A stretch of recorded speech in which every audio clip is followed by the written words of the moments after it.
దేవునికి స్తోత్రములు. మీ అందరికీ నా వందనములు. ఈరోజు దేవుని వాగ్దానం, ఆనందకరమైన దేశంలో మీరు నివసింతురు.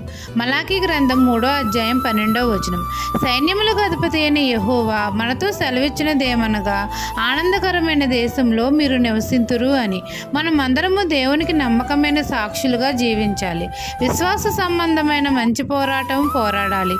మన జీవితాల్లో అపవాదికి చోటేయకుండా బ్రతకాలి. మనమందరము యేసయ్యలాగా ఇతరులను క్షమించే మనసును కలిగి ఉండాలి.